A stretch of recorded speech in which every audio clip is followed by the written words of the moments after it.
Hello everyone. This is Renee Piane, and I'm here with a very special interview with my darling angelic friend, Carmel Maguire. She lives in beautiful Ojai, and my husband went skiing, and I said, I'm going to go visit this magical home.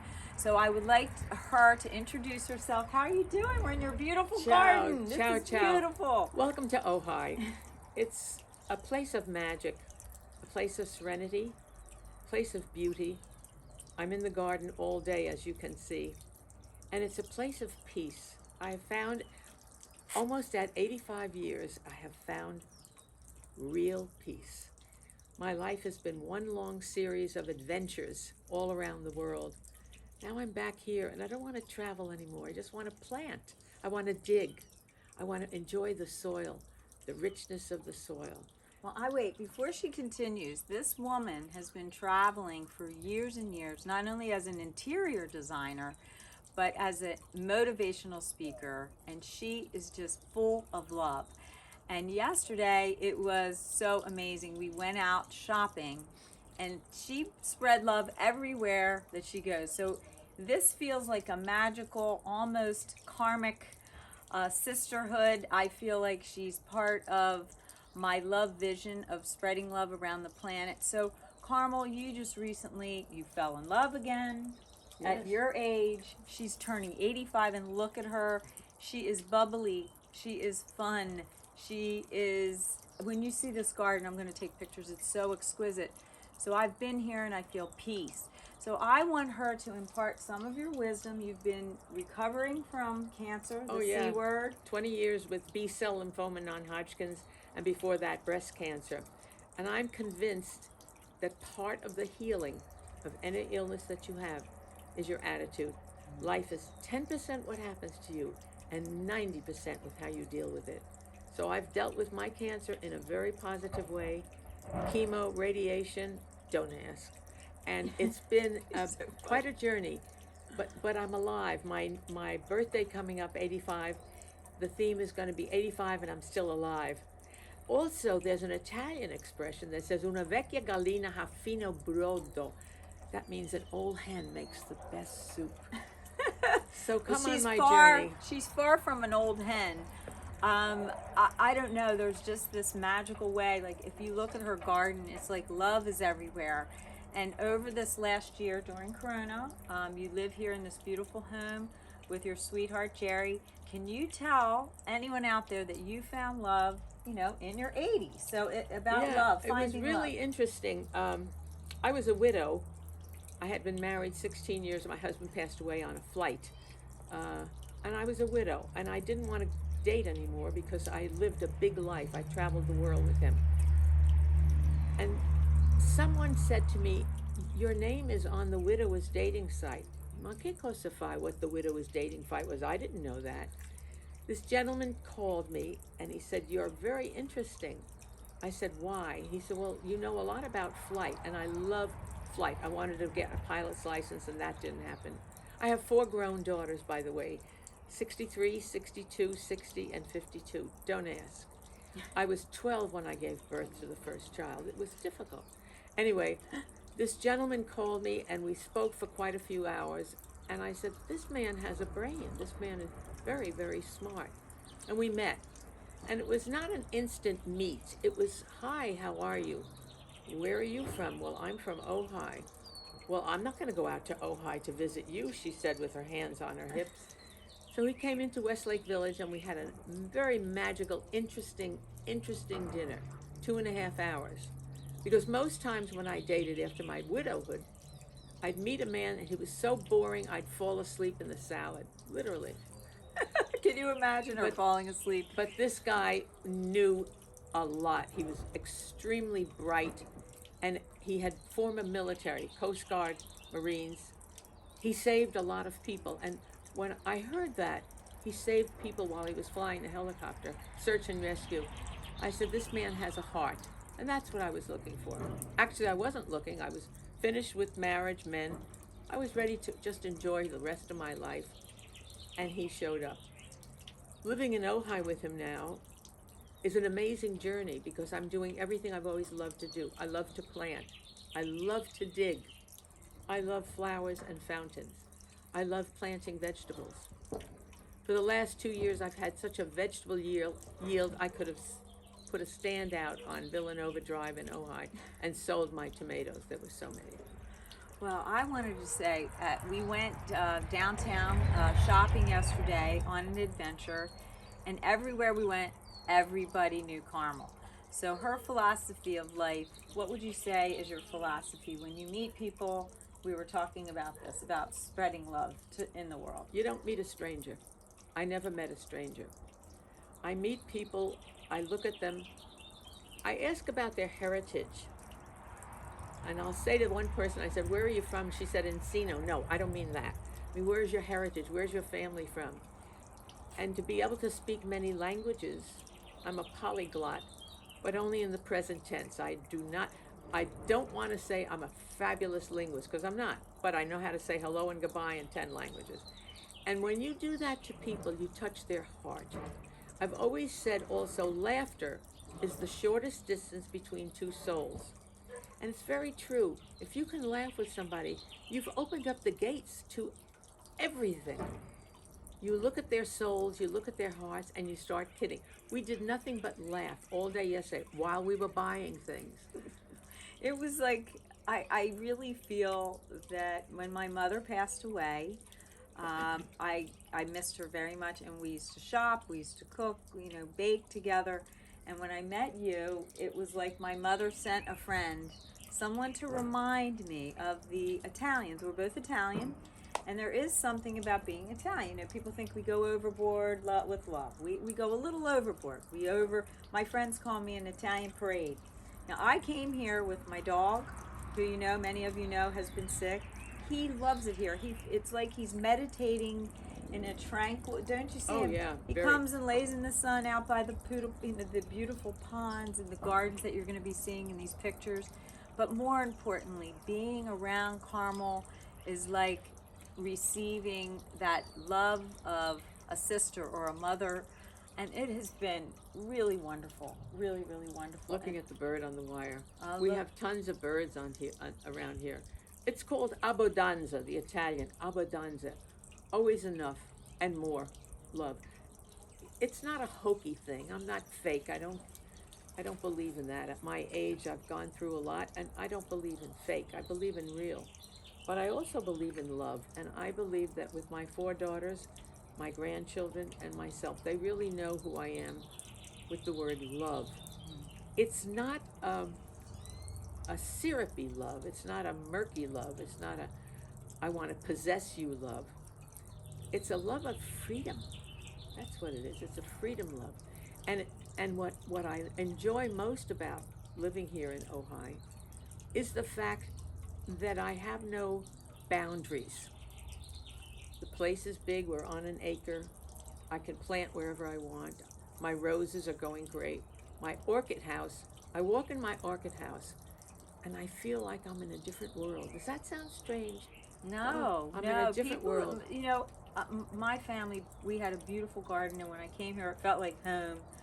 Some people are really into planting, and I have a tendency, because I travel and I'm always so busy, and I kill flowers. And when I came here, I was like, oh my God, look at this. But you are tending to your flowers with love, like you did with your children. Yeah. You do with your man, Jerry, who is so fun. We have had the most fascinating conversations. Yes, I saw that, yeah. And it's just been a different kind of weekend. It wasn't a big party. We had dinners, and we had special conversations about family, about old pain, about how to let go of all of that. So what are some of your words of wisdom about living life, even though you've had some challenges? Oh, we all have challenges. You don't walk through life without tripping.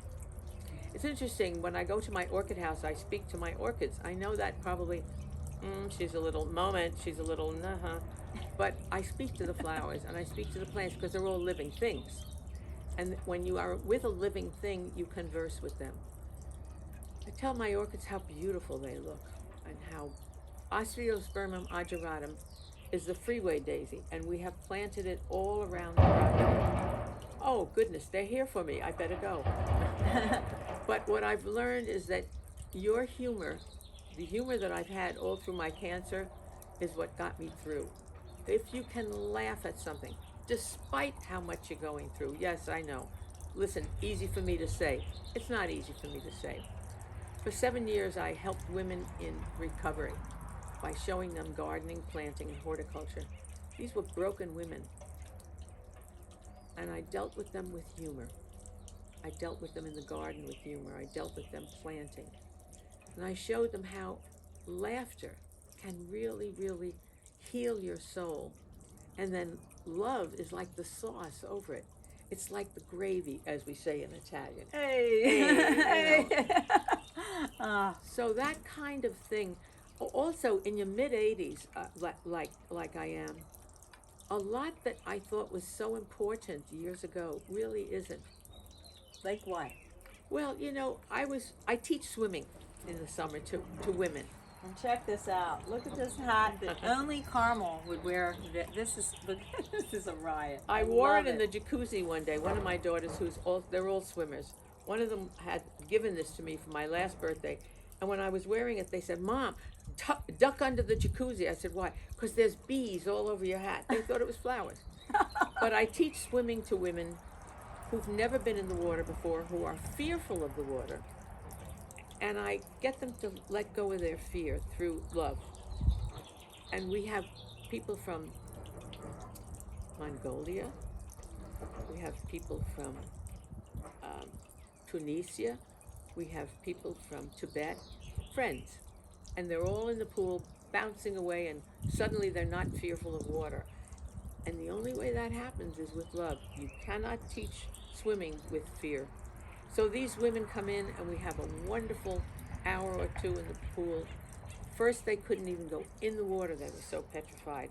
Within 2 to 3 weeks, they're swimming up and down there with laps. And I love teaching swimming because as a young girl, I taught swimming at a camp. And the beauty of teaching women who are fearful of anything, whether it's swimming, hiking, gardening, cooking, I love cooking, is that you see a pretty much immediate response when they get in that water and they realize that they're not going to swim. It's a very precious time. I do it every You summer. mean they're not going to drown? They're not going to drown. They're not going to drown. They're back and forth, and all of a sudden they're realizing, my goodness, I can swim. My goodness, it really wasn't that bad. It wasn't that hard. And I give them a pat on the head. These are women in their 40s and 50s and 60s who feared water all their lives.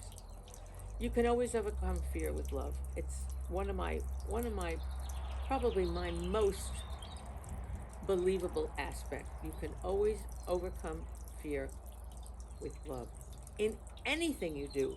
Because people say to me, "Well, I don't know how to cook. Plants die." I said, you know what? If you back away from your fear and you put love in front of it, it happens. It really, really happens. And at 84 and 9/10, and I realized all that I had done in my life with my marriages and the days I wasted with the arguments. Oh, he didn't pick up his socks. Oh, that countertop's dirty.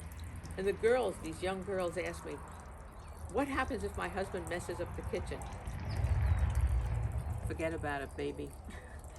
Is just, as you can see, she's very spicy. She's very juicy. And I've been filled with her love this weekend. It has just been such a joy. And even my dog is in love with Carmel. And I'm sure that after listening to her, you feel that love coming right through the camera. She has a book that she wrote, a children's book. Can you tell us about that and where they can find it? Yes, it's on Amazon. Yeah. And it's The Bunny and the Mysterious Butterfly. It's the first book I wrote, and I read it too. And it's about a bunny that was very lonely, Bella, and suddenly appearing to her was a strange creature. And we realized that the creature was from another realm, another species. And the creature said, why are you so lonely? I have nobody. Everybody's gone. I'm here in the yard all by myself. And the creature the butterfly, says, I'm going to take you to places you've never been before. And the butterfly starts a journey with Bella, the bunny. It's in 10 countries right now, the book. And what I loved about it was the enjoyment of writing it. It's a children's book, but as someone said, it's for everyone. My second book, Memories, Motherhood, and Marinara, talks about the life sauce you have. How do you stir your life sauce? What do you stir into it? You stir bitterness, your life's going to be bitter. You stir joy into it, your life's going to be joyous. Whatever you stir into your sauce, that's the way it's going to taste. Remember that. I'm a sage. I'm a wisdom keeper. I'm a memory keeper. I remember things from many years ago. My young brother, who's 4 years younger than me, just turned 81. And I said, I remember the day you were born. He said, you do? I said, yes. My younger sister, she's 15 years my junior. I remember everything about her. What I had for breakfast, fa niente, I don't remember. But the beauty of age is the memories we keep in our soul and our heart, and how we make them part of our lives, and how we make them part of our soul. Because with the memories that you keep that are good and blessed are the ways, the very ways that people can understand themselves later on. In your mid-80s, you're at a point in life where you have very few steps before you, right? So I live to be 110. Beauty is, I'll live to be 110. Well, I wanted to say, as many of you know, that during Corona, I've been really big into expressing with your families, with people that you love, and connecting with people like Carmel, who have so much wisdom, so much joy, and I wanted to share her with you. So Carmel, thank you for this interview. And thank you for coming here and doing this with me. Yeah. I always wanted to get into film. I always wanted to be on camera. Never happened, as we say in Japanese, nabahachi. But now at almost 85, I'm on film. Who knew? I was driving her crazy, setting up the scene. She says, look at you, you're trying. But look, she has butterflies everywhere, all over the house, everywhere you look, which I will show you pictures. Her beautiful home, and even her clothes. The bedding, the bed that I slept in, everything that is in her home are memories of her family, memories of joy, memories of love.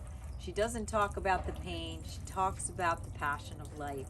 So I hope that you are inspired by this beautiful woman, and I've been so blessed to be here with her and Jerry, and Buddy is just having a wonderful time. The door is always open, just remember that. Well, I'm coming back. I'm not going to wait 5 years. When somebody invites you to come and see their space and come and share time with them, make sure you carve out the time for love.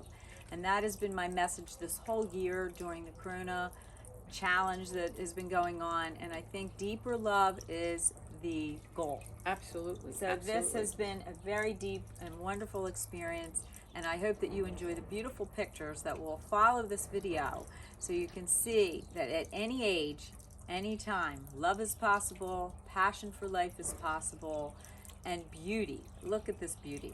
She's so beautiful, and I just pray that I look this gorgeous at her age.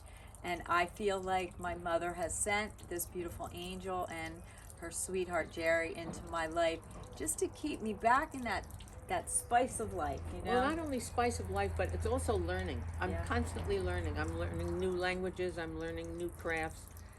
Every time something happens in life that sets you back and you stumble, you got to get up.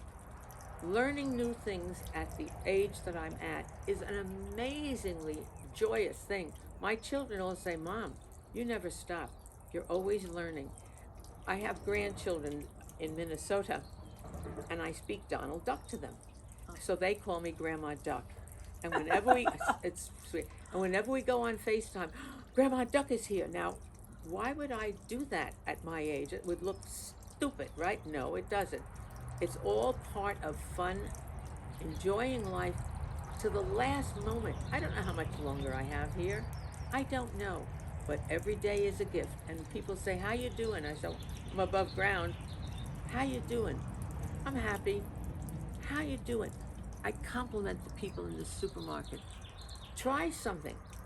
Every day, for every person you meet, just compliment them. Sincerely, not junk. Sincerely. And see how your day ends up. See what you change in a life. There's supermarket checkout women that are so sad. They're tired. They're standing there all day. What a beautiful blouse. What a lovely necklace. Their face lights up. You see the energy. You feel it. That's my lesson for you for today, and my They're coming to get they're you, coming Carmel. to get me. And that's my homework for you. Just try it. I dare you. Have a blessed day. God bless. Namaste. Keep your heart open to love, and Carmel is aligned with my thoughts about flirting with life and putting the love out there that you want to receive. So have a blessed day, and make sure you take a look at the beautiful garden and beautiful setting that this wonderful woman has and her sweetheart have created in their garden. So God bless you all. This is just an inspirational video for this wonderful woman who has always touched my heart, and now my heart is just blast open with love. Have a great day. Ciao. Ciao.